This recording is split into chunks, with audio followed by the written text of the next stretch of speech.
తెలంగాణ ప్రభుత్వము నిన్న తీసుకున్నటువంటి నిర్ణయము సర్పంచ్ ఎలక్షన్స్ పెట్టాలి, గ్రామ పంచాయతీ పెట్టాలి అని ఏది ఉందో అది రాజ్యాంగబద్ధమైనటువంటి ఒక అవసరం. అది కాన్స్టిట్యూషనల్ మ్యాండేట్ 73, 74 ఒక సవరణ ప్రకారం ఏదైతే లోకల్ బాడీ ఎలక్షన్స్ పెడితేనే వాళ్ళకు రావాల్సిన ప్లానింగ్ కమిషన్ సంబంధించినటువంటి ఫైనాన్స్ కమిషన్ సంబంధించినటువంటి 15th ఫైనాన్స్ కమిషన్ వాళ్లకు ఇవ్వాల్సినటువంటి బకాయిలు ఇవ్వదు.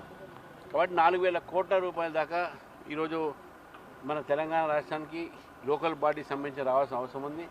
కాబట్టి ఎలక్షన్స్ పెట్టాల్సిన అవసరం ఉన్నది.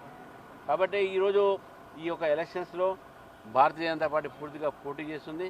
కాంగ్రెస్ పార్టీ ఏదో మీరు 42% మా పార్టీ నుంచే ఇస్తున్నారంటే వాళ్ళకన్నా ముందు మేమే చెప్పినాం, మీరు 42% మీరు చేయకపోతే మేము మా పార్టీ నుంచి ఇస్తాం కూడా చెప్పాము ఆ రోజే.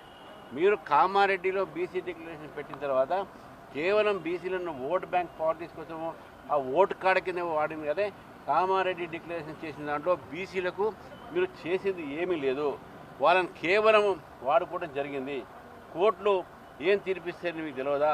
కోర్టులో కానీ దానికి కావాల్సినటువంటి ఒక ఏదైతే మనకు మీరు లీగల్ సేఫ్ గార్డ్ తీసుకోవాలో మీరు తీసుకోలేదు, ఆ జాగ్రత్తలు మీరు తీసుకోలేదు.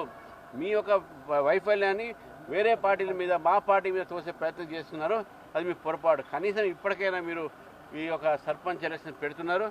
డెఫినెట్గా భారతీయ జనతా పార్టీ కూడా మా కార్యకర్తలు మా నేతలు ఎవరైతే పోటీ చేస్తారో దాంట్లో కూడా మేము చూస్తాం. రిజర్వేషన్స్ మేము కూడా మా పార్టీలో బీసీలకు పెద్దపీఠ వేస్తానని కూడా చెప్తా ఉన్నాం. అగ్రనేత మావోయిస్ట్ అగ్రనేత ఇగ్మా సహా చాలా మంది ఎన్కౌంటర్ చేశారు, పట్టుబడ్డారు కొద్దిమంది విజయవాడలో. ఎట్లా చూస్తారు, ఏం చెప్తారు? మీరు మార్చి 31 టార్గెట్ పెట్టుకున్నారు కేంద్ర ప్రభుత్వము తీసుకున్నటువంటి కగార్ ఆపరేషన్ కగార్ ఏతుందో అది ఒక మావోయిస్టుల ఒక అంతం చేయడానికి లెఫ్ట్ వింగ్ ఎక్స్ట్రీమిజం ఈ దేశంలో వెళ్ళిపోవాలి. ఉగ్రవాదం ఏ స్వరూపంలో కానీ అది టెర్రరిస్ట్గా బయట నుంచి పాకిస్తాన్ నుంచి వస్తున్నటువంటి ఒక ఉగ్రవాదం కానివ్వండి, మన దేశంలో ఉన్న దేశద్రోహులు కానివ్వండి, ఉగ్రవాద దేశాలు లేకుంటే చేతులు తుపాకులు బట్టి పోలీసు వాళ్ళని చంపడము, పేదవాళ్ళ పేరు మీద చెప్పి వాళ్ళని చెప్పి పోలీసు ఇన్ఫార్మర్ వాళ్ళని చంపడము, ఇవన్నీ కూడా ఏదైతే గత అనేక సంవత్సరాలుగా అనేక మంది బీజేపీ ఏబీవీపీ కార్యకర్తలను ఆర్ఎస్ఎస్ కార్యకర్తల్ని వాళ్ళు పొట్టను పెట్టుకున్నటువంటి ఒక లెఫ్ట్ వింగ్ ఎక్స్ట్రీమిజం ఇప్పటికైనా ప్రభుత్వం సమయం ఇచ్చింది, సరెండర్ అయినా కాండే. లేకుంటే ఆపరేషన్ కగార్లో మీకు ఏదైతే ఇప్పుడు జరుగుతుందో దాని పరిణామాలు మీకు ఎదుర్కోవాల్సి వస్తుంది. కాబట్టి ఎన్కౌంటర్ ఏది ఎట్లయినప్పుడు కూడా ఆపరేషన్ కగార్ ఏదైతే ఉందో నేను ఏదైతే ప్రభుత్వం కూడా అడిగింది, కేంద్ర ప్రభుత్వం